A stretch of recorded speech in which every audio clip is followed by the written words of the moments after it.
Halo semua, kembali lagi di channel YouTube Ananda Gula 23 Official.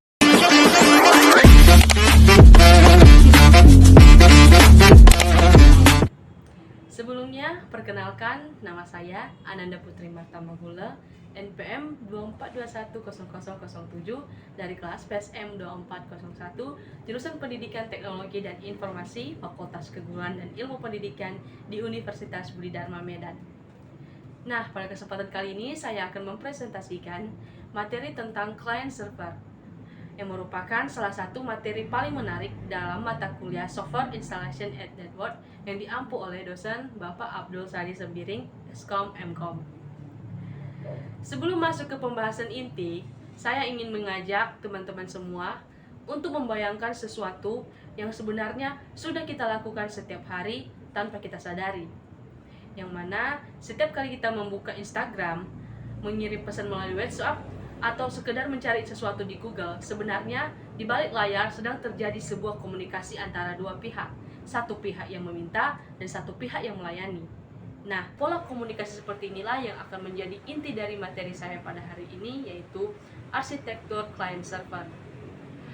Materi ini penting untuk dipahami karena hampir seluruh layanan yang digital yang kita gunakan sehari-hari, mulai dari media sosial, perbankan digital, sampai layanan streaming dibangun atas dasar prinsip client server ini. Nah, jadi tanpa berlama-lama saya ingin memulai pembahasannya. Topik ini juga sangat banyak dan sangat dekat dengan dunia kerja di bidang IT. Profesi seperti network administrator, sistem administrator, hingga DevOps engineer hampir setiap hari berurusan dengan pengelolaan server. Mulai dari mengatur DHCP, mengelola DNS, sampai memastikan sebuah web server tetap berjalan lancar dan aman diakses oleh jutaan pengguna. Jadi materi ini bukan hanya sekedar materi teori di atas kertas, namun benar-benar menjadi dasar keterampilan yang sangat dibutuhkan di dunia industri teknologi informasi saat ini. Nah, pada presentasi ini saya akan membahas beberapa bagian. Yang pertama, ada konsep dasar client server. Kedua, ada lingkungan penetapan server. Ketiga, DHCP server. Keempat, name server dan DNS. Kelima, metode penamaan host. Keenam, DNS tree. Ketujuh, DNS domain. Kedelapan, DNS server dan keamanannya. Kesembilan, file server. Kesepuluh, FTP. Kesebelas, HTTP server. Dan yang terakhir, ada contoh aplikasi web server yang umum digunakan. Baik, langsung saja ke pembahasan yang pertama, yaitu konsep dasar client server. Nah, di sini secara singkat, arsitektur client server adalah model jaringan di mana terdapat satu komputer yang berperan khusus sebagai server, yang mana bertugas untuk melayani permintaan dari komputer-komputer klien. Server di sini sifatnya bersifat pasif, yang mana menunggu permintaan, sementara klien yang sifatnya bersifat aktif atau meminta layanan. Nah, agar lebih mudah untuk dipahami, coba bayangkan ketika saya menggunakan analog restoran nih, yang mana server itu seperti dapur restoran dan klien itu seperti pelanggan. Pelanggan tidak masuk ke dapur untuk memasak sendiri, mereka cukup memesan lewat pelayanan, lalu dapur akan menyiapkan makanannya dan mengirimkannya kembali. Dapur tidak pernah meminta pesanan ke pelanggan, dapur hanya menunggu dan juga melayani. Itulah kenapa disebutkan server tidak pernah meminta layanan ke klien. Ia selalu menjadi pihak yang melayani. Nah, menariknya lagi, arsitektur ini punya lawan tanding yang disebut dengan peer-to-peer, di mana semua komputer punya kedudukan setara, bisa jadi klien sekaligus server secara bergantian. Contoh nyata peer-to-peer ini adalah aplikasi berbagi file seperti torrent yang ada di zaman dulu, ataupun teknologi blockchain yang sekarang sedang naik daun.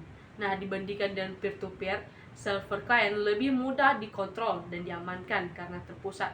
Namun resikonya kalau server itu down, seluruh layanan bisa lumpuh total. Inilah mengapa perusahaan besar seperti Google ataupun Netflix punya ribuan server cadangan yang tersebar di berbagai negara. Nah, contoh sederhana dari client server adalah saat kita membuka sebuah situs web menggunakan browser. Di situs browser bertindak sebagai client dan dilayani oleh web server. Contoh lainnya adalah ketika kita mengambil file menggunakan software FTP client yang mana dilayani oleh FTP server. Nah, selanjutnya kedua adalah lingkungan dan penetapan server. Dalam menetapkan lokasi server, perancang jaringan perlu mempertimbangkan beberapa hal, di antaranya yaitu ruangan khusus yang tidak mudah dijangkau oleh pihak yang tak berwenang. Kedua, ada bebas debu dari asap. Ketiga, bebas dari binatang perengat atau serangga, serta ruangan yang terpermatur rendah dan tidak lembab.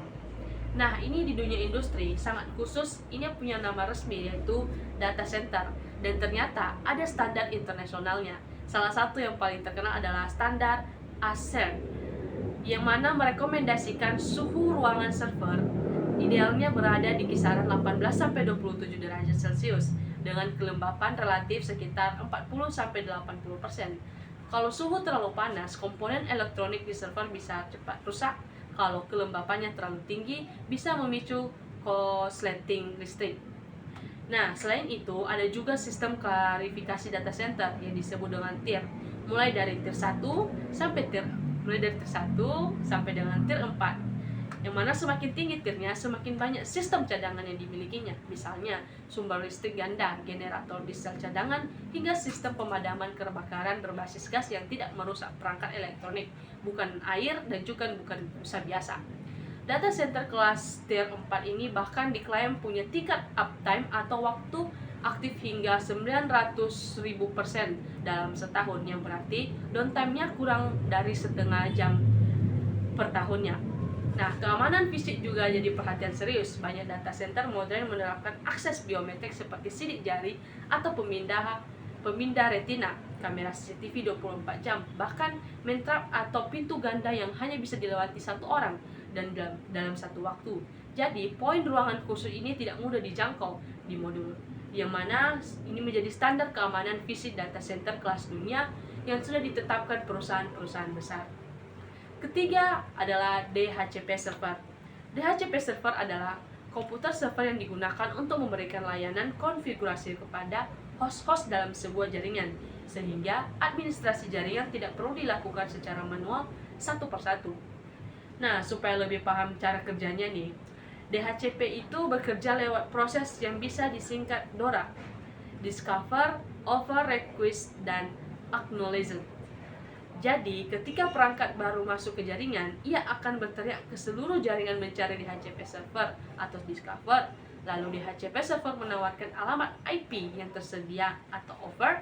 Perangkat tadi yang menerima tawaran itu disebut dengan request, dan yang terakhir server mengkonfigurasi pemberian alamat tersebut dengan acknowledge. Nah, seluruh proses ini biasanya hanya butuh waktu kurang dari 1 detik. Contoh paling dekat dengan kehidupan kita adalah router WiFi di rumah.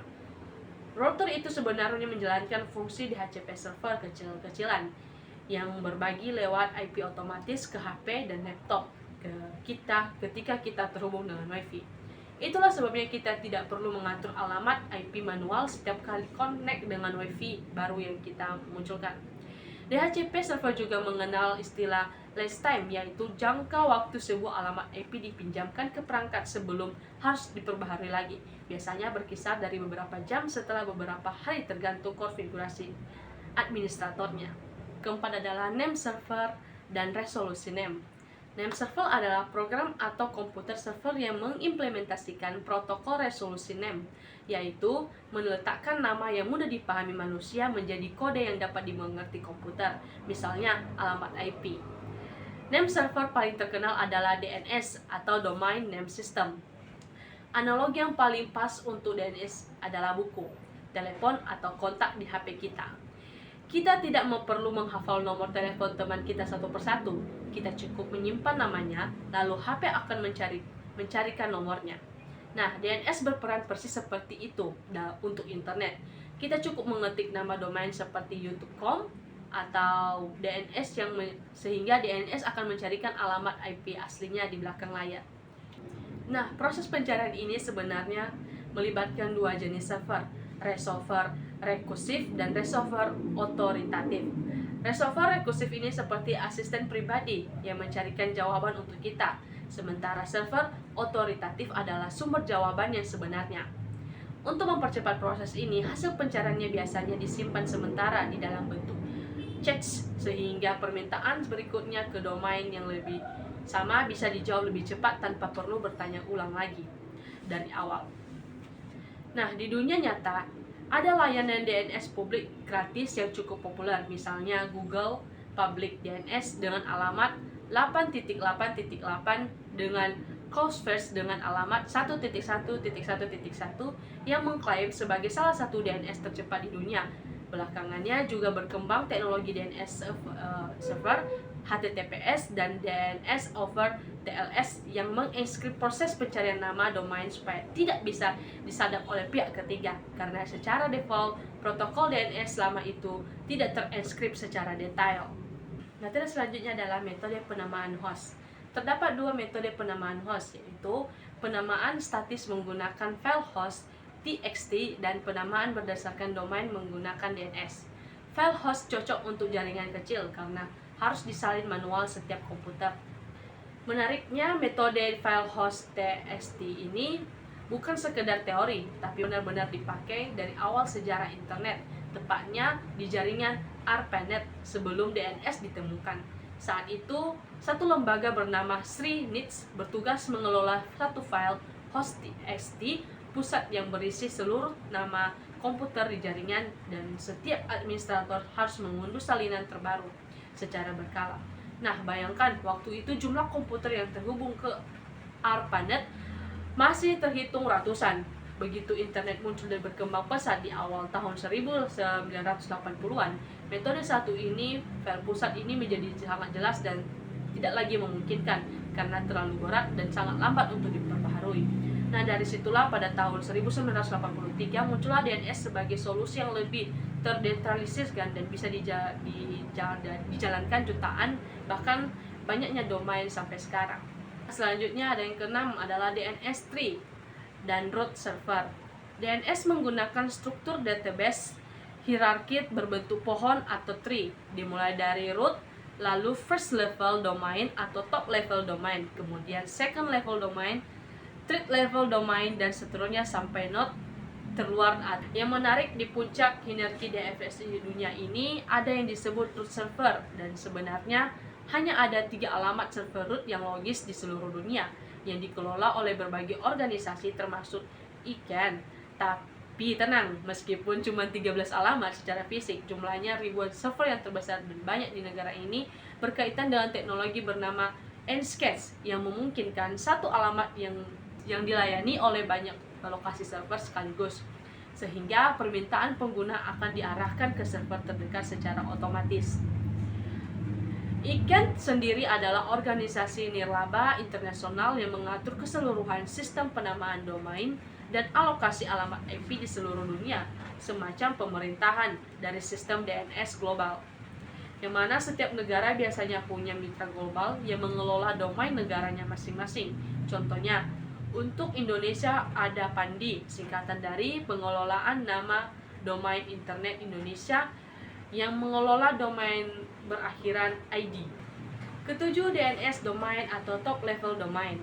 Berbagai jenis domain seperti .com untuk lembaga komersial, .edu untuk institusi pendidikan, dan .net, serta domain Indonesia seperti .id, .sid, .com.id, and .webid, .myid, .org, dan .setid. Nah, domain-domain ini dikenal sebagai GTLD, generasi top level domain, dan dari jumlahnya sangat terbatas. Tapi sejak sekitar tahun 2013, ICANN membuka program ekspansi besar-besaran yang memungkinkan siapa saja mengajukan GTLD baru, sehingga sekarang muncul ekstensi unik seperti .er yang populer di kalangan startup teknologi, AI yang belakangan ini top karena kecerdasan buatannya, dan ada .device untuk developer, dan bahkan ada .xyz untuk ekstensi lainnya. Nah, terkait registrasi domain, ada juga sistem bernama WikiOS yang memungkinkan siapa saja mengecek siapa pemilik yang terdaftar di sebuah domain, kapan domain itu didaftarkan, dan kapan saja berlakunya habis. Sistem ini sangat penting untuk hal-hal hukum, tapi juga memunculkan masalah yang disebut dengan cybercasting, yaitu praktik mendaftarkan nama domain yang mirip dengan merek yang terkenal dengan tujuan dijual kembali dengan harga tinggi atau untuk penipuan. Ini salah satu alasan banyaknya perusahaan besar mendaftarkan puluhan variasi domain namanya sekaligus untuk melindungi mereknya. Oke, kedelapan ada DNS server dan aspek keamanannya. DNS server adalah komputer server yang memberikan layanan resolusi nama yang mudah dipahami manusia menjadi alamat IP dan sebaliknya, sehingga pengguna tidak perlu menghafal alamat IP untuk mengakses sebuah situs. Nah, di balik satu domain sebenarnya tersimpan berbagai jenis data yang disebut dengan DNS record. Beberapa yang paling umum adalah record A yang memetakan nama alamat domainnya ke IPv 4, record AAA untuk alamat IPv6, record CNAME untuk alias yang disebut dengan alternative record MX untuk mengarahkan email, dan record TXT yang sering dipakai untuk verifikasi kepemilikan domain atau pengaturan keamanan email. Nah, dari sisi keamanan, DNS ternyata juga rawan diserang. Salah satu serangan yang sangat cukup terkenal adalah DNS check-plosioning, di mana penyerangan menyusupkan data palsu ke dalam cache DNS server sehingga pengguna yang menggetik alamat website yang benar justru diarahkan ke situs palsu buatan penyerang. Misalnya, untuk mencuri data login. Untuk mengatasi ini dikembangkanlah teknologi bernama DNS Search atau Domain Name System Security Extension yang menambahkan tanda tangan digital pada data DNS sehingga records bisa memverifikasi keaslian data sebelum dapat dipercaya. Kesembilan ada file server dan solusinya. File server sendiri berfungsi untuk melayani kebutuhan berbagai file dalam sebuah kelompok kerja menggunakan protokol seperti FTP, FTP, NPS, SBL, dan lain sebagainya.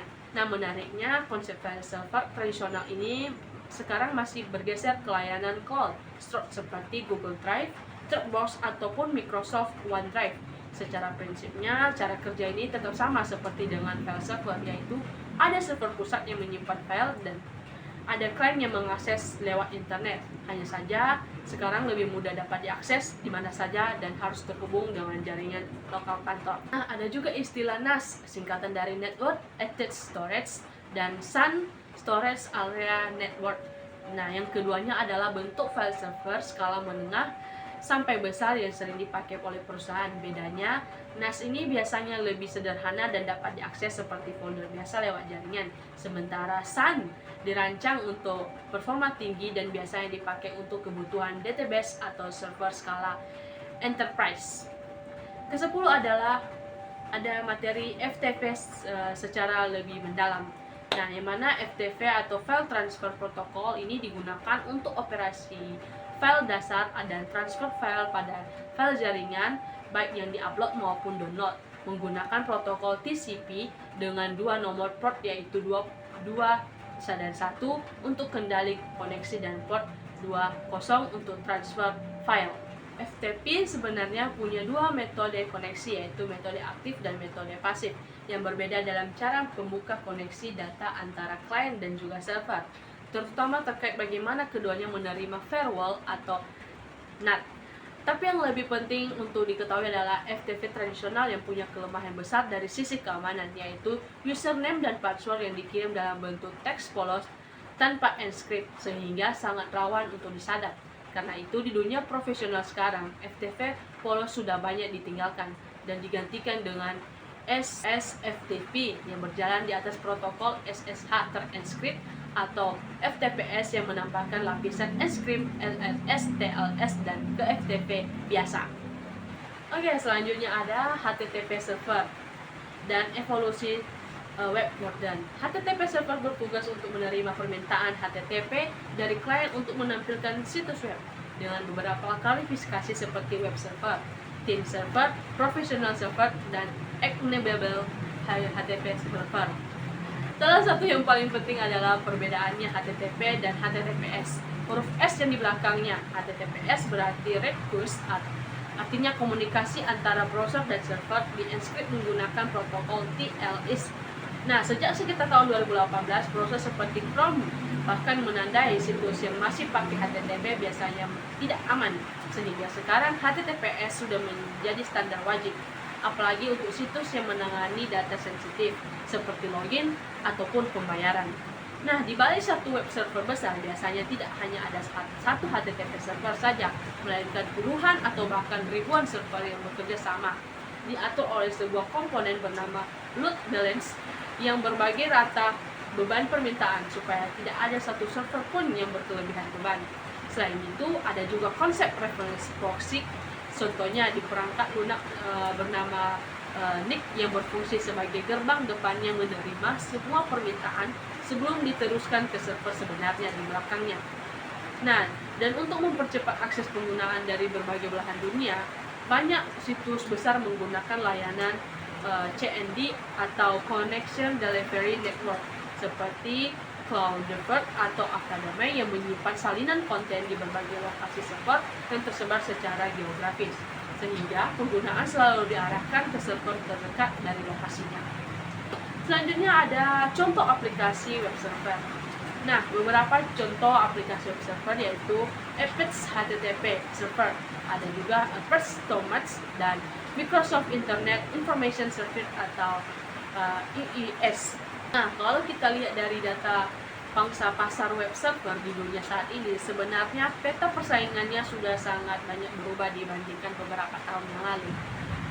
Negin yang tadinya saya sebutkan sebagai receiver proxy sekarang sudah banyak dipakai langsung sebagai web server utama dan bersaing ketat dengan Apex. Bahkan di beberapa survei pasar sempat melampaui Apex karena dikenali lebih ringan dan efisien untuk menangani banyak koneksi sekaligus. Nah, sementara IIS besutan Microsoft biasanya dipakai untuk aplikasi berbasis teknologi .NET digunakan di Windows Server. Nah, tren terbaru dalam dunia server termasuk web server adalah containerization dengan teknologi paling populer bernama Docker. Nah, dengan Docker, sebuah aplikasi web server beserta seluruh konfigurasi dan implementasinya bisa dibungkus dalam satu paket kecil yang disebut dengan container yang bisa langsung dijalankan di komputer mau manapun tanpa perlu instalasi manual yang rumit. Ini membuat proses deployment atau penerapan aplikasi menjadi jauh lebih cepat, konsisten, dan juga mudah diskalakan, sehingga banyak perusahaan teknologi modern sekarang menjalankan ratusan bahkan ribuan kontainer sekaligus untuk mengelola infrastruktur server mereka. Nah, selanjutnya kita masuk ke studi kasus, yaitu ketika server bermasalah.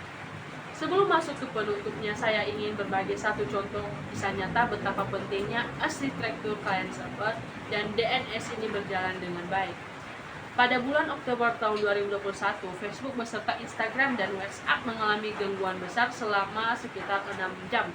Dan hampir 3 miliar pengguna di seluruh dunia tidak bisa mengakses layanan tersebut sama sekali. Penyebabnya bukan diretas, melainkan kesalahan konfigurasi pada sistem yang berkaitan dengan DNS dan routing internal mereka sendiri. Sehingga server-server DNS milik Facebook seolah menghapus diri sendiri dari peta internet. Bahkan dikabarkan karyawan Facebook sendiri sampai kesulitan masuk ke gedung kantor mereka karena sistem kartu akses pintunya ternyata juga bergantung pada infrastruktur jaringan internal yang ikut down tersebut. Nah, kejadian ini menunjukkan dua hal penting. Yang pertama, betapa krusialnya peran DNS server dan name server yang sudah kita bahas tadi, karena sekecil apapun kesalahan konfigurasinya bisa berdampak pada miliaran pengguna sekaligus. Kedua, ini juga menegaskan karena perancangan dan penetapan server sebagaimana disebutkan di modulnya bahwa ini termasuk faktor keamanan dalam lingkungan, bukan hanya sekedar formalitas administratif, tetapi juga benar-benar krusial dalam menjaga kestabilan sebuah layanan digital berskala besar. Baik, dari seluruh pembahasan tadi dapat kita simpulkan bahwa arsitektur client server adalah fondasi dari hampir seluruh layanan digital yang kita nikmati sehari-hari. Mulai dari DHCP yang mengatur alamat IP secara otomatis, DNS yang menerjemahkan nama domain menjadi alamat IP, file server, dan FTP yang memungkinkan berbagi file antar komputer. hingga HTTP server yang menyajikan halaman-halaman web yang kita kunjungi setiap hari. Yang menarik, prinsip dasar client server ini sebenarnya tidak hanya banyak berubah sejak pertama kali dikembangkan puluhan tahun yang lalu. Hanya saja implementasinya terus berkembang mengikuti kebutuhan zaman, mulai dari data center fisik sampai cloud computing, dari HTTP biasa sampai HTTPS terencrypt, dan dari server tunggal sampai ribuan kontainer yang bekerja bersamaan. Memahami konsep dasar ini penting karena teknologi apapun yang berkembang di masa depan, prinsip siapa yang meminta dan siapa yang melayani ini kemungkinan besar akan menjadi fondasinya. Demikian yang dapat saya sampaikan mengenai client server. Saya mohon maaf apabila ada kekurangan dalam penyampaiannya. Sekian dan terima kasih.